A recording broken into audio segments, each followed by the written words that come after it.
Right, guys, it's your boy Mads. I thought it was now my time, now that I'm pretty much almost level 100, to do my review on Diablo 4. Now, I really like the game, right? I really like the game. I'm playing Diablo 2, playing Diablo 3. I'm having still a good time with the game and trying to refine and build my character just like in a better way. The story is absolutely fantastic. Great story. And the cinematics are, again, like, Blizzard never cut short on cinematics. I think sometimes they put more into the cinematics than they do the actual game. So there's that. But if you are just like trying to rush through the game, I'll definitely go and watch the cinematics on like YouTube or something like that. The cinematics and cutscenes are just crazy. Kind of going back to the story, leveling during the story is kind of fun because you don't really notice it. So you will finish the story at around kind of like 40 to 50, and you'll then go out into the worlds where there'll be lots of events on like world tier 3. There'll be lots of events going on, and you can participate in all these different events and just go kind of like just have fun with them with your friends or just on your own. Right, you've got the random world events that are happening where you can kind of see the world is active. Just other people doing them, or like you doing them, or you doing them with your friends. You've got the world bosses, you've got hell tides, you've got dungeons, you've got legion events. All these things bring the people in the community together to play together. They don't always come together to play together, but you do see people outside dungeons and inside legion events and doing world bosses, all that kind of stuff. So the world does feel alive at that point. Moving on to like my issues with the game is that as soon as you experience everything in the worlds is also as soon as your kind of experience finishes. So from your 0 to 50 is a really fun experience, or say your 0 to kind of like 70, I would say, because like you finish the storyline, you're now going out into the world, you're kind of finding the world, exploring it, and like leveling up in the process, right? I'd say so from about 0 to, I don't know, 70, 80, you're probably having the maximum fun in the game. And then from, I'd say about to 82, it stops. Like you then realize that is all that is in the world. That is the only stuff to do. And at that point, you're less about experiencing the world and what the world has to offer. And you kind of leave that all behind. And you then start focusing on wanting to level up, get better gear. And then you ask yourself how to do that. And it's literally just farm the same dungeon over and over and over again until you have the gear that you want. Because, that's the most efficient way to do it. Yes, you can keep going in and out of nightmare dungeons throughout the world. And doing and getting your XP and gear that way. But you also then realize that they don't give you anything more than normal dungeons do. So why make it harder for yourself to get the gear, get the XP? Then it has to. You're putting a barrier in front of yourself, stopping yourself from leveling up and experiencing level 100 faster. Because that's all it kind of becomes after level 80.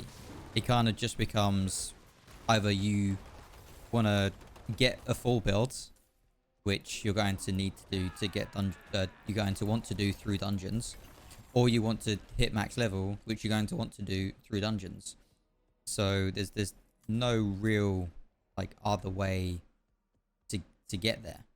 And I'm gonna come up with a lot of like nitty picky things that are wrong with the game, but I do want to emphasize overall I am enjoying my time in the game. And if you are thinking about should I get it, should I not, like definitely get the game.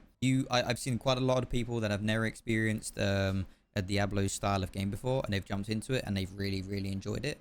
And are definitely more like interested in what's going to happen with the seasons and all those kinds of things. So definitely jump into the game, get the game, experience the game for what it is. If you haven't jumped into a Diablo game before, definitely get the game. Once you pretty much started the game at 70, 80, it's pretty much finished. And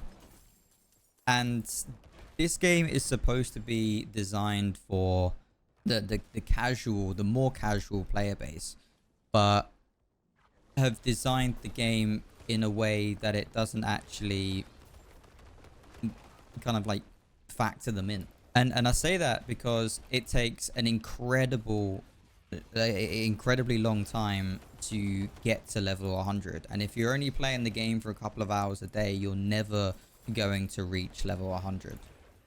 And I would be, I don't know like why you would make it that difficult and that long-winded to reach 100 if you're trying to kind of focus your game on the people that are going to be playing for like a couple of hours a day, because now you're going to be focusing the game towards like me and the other people, not necessarily streamers and stuff, but like people who are dedicated in Diablo games and playing these games and leveling up and gearing in these games. You make it like super difficult for this guy to achieve just kind of anything, which is again kind of strange.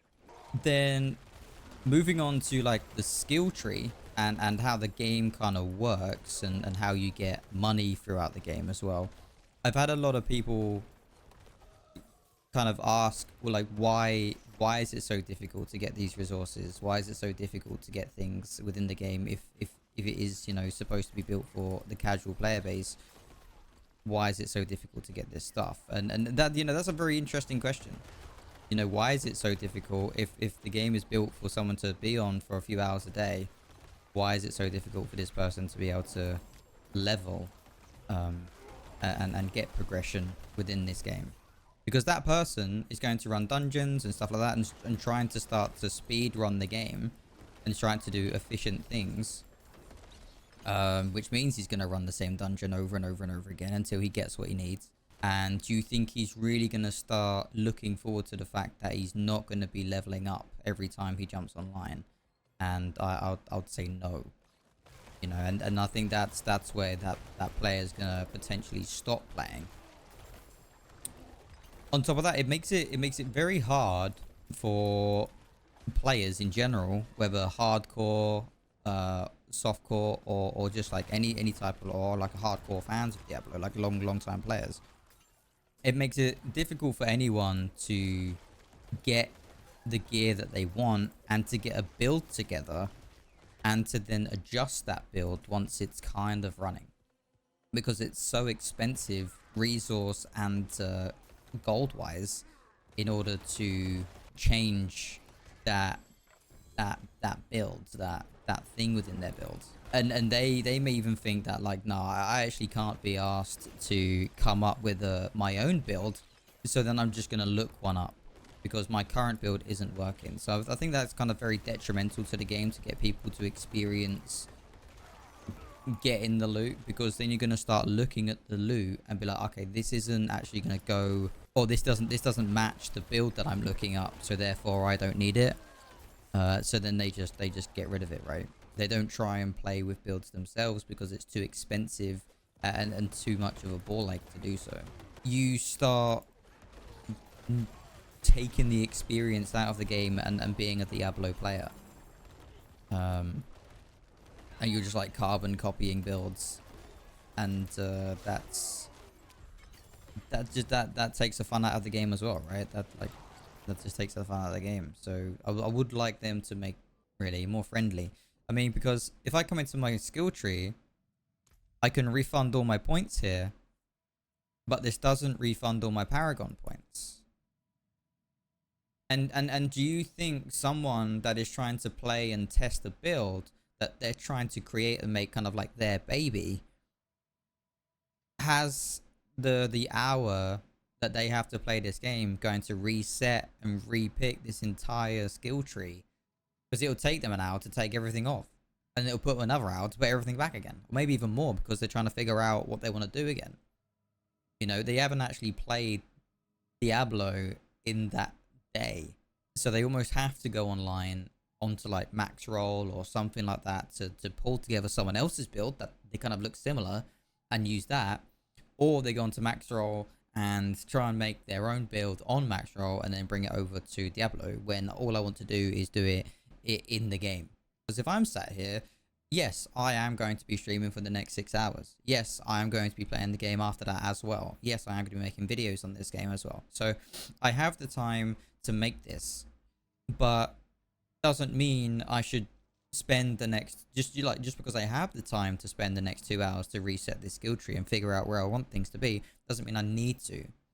You should make it easy for everyone to reset this skill tree and to you know, obviously putting things back is just the process of putting things back, but then just making it a ball ache to reset, I think is just a complete oversight, especially when I refund all my skill points. It's going to cost me 3.4 million to do it anyway, so that's just...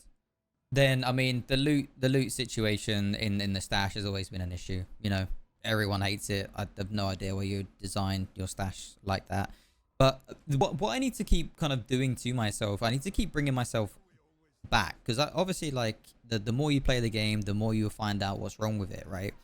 And there is quite a lot wrong with the game, but it's a great base to build off of. And I need to kind of keep reminding myself that this is a foundation. This isn't a complete release game, because you would have... I feel like if it was a complete release game, they would have spent longer in trying to figure out what could potentially, like, players want, what they do, what do they need, all those kind of things, and then release the game and then kind of like push content from there on, right? So I feel like this game was released as a foundation, and then everything's gonna grow and develop on top of that foundation, which is completely fine. You know, it is completely fine to do that. You need to test if your game's going to be any good, or if your audience is even gonna like it. So those are kind of like the nitpicky things that I have. You know, the skill tree, the fact that there isn't really too much to do past level 80. There isn't any real reason to go for 100 apart from Uber Lilith, and no one, like, even the 1% of obey done it. Moving on to like the open world. I mean, the open world, I mean, it's great, but because you want to make want to be like maximum efficiency, right? You want to maximize your time.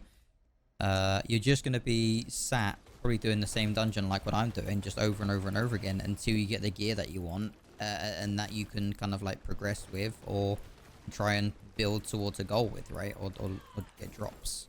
And it's not how the game should be designed to work if it's open world. Yes, this works in Diablo 3 because it's not open world, and the dungeon system is designed for you to just jump in and out of dungeons all day, every day. So it makes sense. But here we're not utilizing the scope of the world. The world bosses are just, you know, just damage numbers, sponges. I feel like there should be tiers of bosses. Yeah, there should be sponges, but they shouldn't all be sponges. But at the moment, if you've done one boss, you've done them all. Yeah, there's different mechanics, but like none of it's pretty much going to kill you, apart from like the laser from the skeleton guy, which, you know, I accidentally stood in that one time. But you know, that's pretty much it. And that's not what you want from it, right? You want it to be a little bit more diverse. You want it to be a little bit more kind of like engaging than the same boss, just pretty much reskinned, which it currently does feel like. I would want a boss that is a damage sponge, and then I would want a boss that is super difficult but gives good loot, and then I would want a boss that does like it's super difficult for meleeers, but, you know, easy for rangers. And then I want one for difficult for rangers but easy for meleeers. Like, just make a load of different bosses that we can farm in the game, and that are, you know, super difficult and super easy at the same time. The Hell Tides, I would like the hell tides to be a little bit more engaging as well. So we go over to the hell tides. What we do right now is that we jump over to a hell tide as it's active, and we get some legendaries, get some loot, just run through it, and that's pretty much it. When the hell tide activates, that the area gets like crazy difficult. Like it goes up in like 5 levels, the whole area itself. Obviously, I'm speaking from like a difficulty standpoint. If you are like a low level and you just want to go into Helltide to farm some legendaries, then this probably isn't a great idea for you. But what I would like, because I am in game, I would like this for end game. So maybe like this kind of feature activates like 80 plus or something. You jump into the Helltide and the Helltide is, you know, 5 levels higher than you. It's super difficult. There's like a lot of mobs everywhere. And the dungeons inside the Helltide become like Helltide dungeons, and they become super difficult as well with some, you know, cool loot inside of them. There could be like a giant Helltide boss that appears that, you know, the people inside the Helltide have to, you know, go kill it, and that will give you cool loot as well. You know, just like things like that. I mean, there is a Helltide boss that runs around and, you know, does damage, and it is kind of hard to kill, but it's just a HP sponge. And again, if you're in my situation, you can just like run and kill it and get the cinders and just leave, right? And so I would like it to be a little bit more, so there to be a little bit more content in there, for it to be a little bit more challenging for me to go in there for and do. And also a little bit more, you know, entertaining for me to just go in there and do. Because I see a Helltide up and I'm just like, wow, there's a Helltide now. You know, like, ugh, Helltide. I'll just probably just... It's more efficient for me to just chill here, farm my dungeon, than it is for me to jump out, farm the Helltide, and then jump back into my dungeon again. You know what I mean? So, I'd like it... I want a reason for me to jump out of my dungeon farming. And like, this thing that I'm going to do is worth the time and effort for me to jump out of this dungeon right now and to go do it. They are making the nightmare dungeons better. They are allowing you to, when you activate the nightmare dungeon, you can TP to the dungeon. But what I would like is that is a great feature. Sorry, that is a great feature. I love that feature. That does up my efficiency when I want to go like farm dungeons, which is fantastic. But what I would like is almost an automated system, or an automatic system that we had in Diablo 3, that when you jump into a rift or where you jumped into a dungeon, you could just stack. Or when you jump into like bounties, when you click on the bounties, you just join a bounty group. When you click on the dungeon, I would like you to be able to join the dungeon group that's already doing that dungeon, or is, you know, ready to do that dungeon, you know?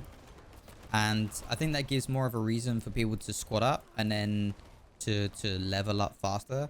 Because at the moment, I've spent the majority of time on my own, just running around the world, unless I'm actually with, you know, like my other streaming friends. I'll be fairly confident to say that a lot of you pretty much just run around the world on your own, just getting your own loot, running in and out your own dungeon. So if you was able to turn on party mode in dungeons or turn off party mode in dungeons, I think that would be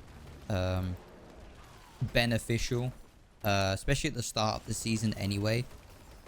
Because you do want to be jumping in. You don't care who you're jumping in with. You just want to jump in with a load of people and get the XP from that dungeon, right?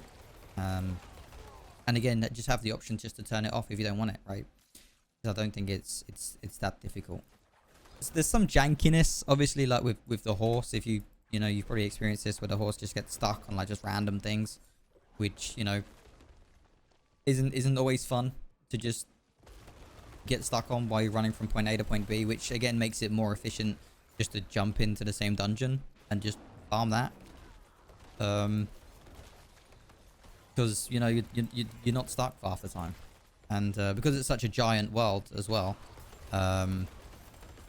it just makes a long process even longer, and that, you know, that doesn't need to be happening. I want that long process to be made more efficient.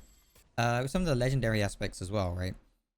When you imprint onto a legendary, they they design it that the imprint is pretty much like it's a one and done, and I'm not too much of a fan about that. So what I would like is that if you were to imprint the, you know, like a max roll aspect, because you kind of need it. There's quite a few people talking about this on Reddit as well. So it's either you imprint onto the aspect, and that's kind of like done. And I would want like a percentage chance to pull it off, and to be able to reuse that imprint again on another weapon. So what people are saying is that you should be able to pull it off, but for a price, which I agree with, but I don't think that's how they want them to design it. Or you give it to the occultist, and then he can now, the role that you've given him, he can now imprint at. Or you can rip it off of the gear and then put it back onto the gear at 100%. But then when you rip it off that piece of equipment again, it's got like 80% chance to, I don't know, succeed in, you know, being ripped off. Or it's got like a 10% chance to break when being extracted, you know? So like I can do it. There is a bit of consequence to me as a player if I do it. But that also I could potentially get it back and put it on a better piece of gear. But at the moment, there's none of that. Like I can't get it off. I have to go farm. I feel it does really lock you in, especially how fast you do go through gear in this game. Especially, you know, when you are leveling up, it makes it very difficult for you as a player to be like, should I use this, or should I just put it in my stash with the limited stash space that I have, which I don't think is a very good design choice there on how it works. It's just one and done, and that's just, I feel it's kind of, you know, kind of bad. But I feel like that's my review on the game and my critiques on the game, and like what I would want to change, what I would want, what's like what's good, what like isn't too good, what I enjoy, what I didn't enjoy too much. Oh yeah, and just one more thing as well. What makes it a little bit more tedious to farm is that when you do make a new character and you start from adventure mode, you then have to pretty much just grind, because you don't want to jump into the story again because you completed it and it takes so long to go through the story. But then what you have realized is that the only way in the adventure mode to get your character from 0 to 70 is to do the same dungeon over and over and over again until 70. And what makes that a ball ache is that you don't have the gear from the story to make that work. So you do it from level 0, unless you have a friend obviously, but if you don't, you have to then level your character from 0 to 70 on an alt account in this one dungeon over and over and over again, and you're going to be in there for a hot minute. And the process of leveling like that, I think is very tedious and poorly designed in an adventure mode where it's supposed to be like, okay, so I skip the storyline and this is supposed to be, you know, a little bit more fun and entertaining, and it's not at all. It's actually, it feels kind of the opposite. But yeah, guys, I definitely think that's it now. I definitely think that's it now. But yeah, again, I do and still am really enjoying my experience in the game. I am looking forward to the season. I will be bringing out some videos on the season and how to speed level your character when the season starts. So, you know, keep tuned in for those videos, and if you're not following the channel, make sure to follow the channel, and I'll see you in the next one. See you later, guys.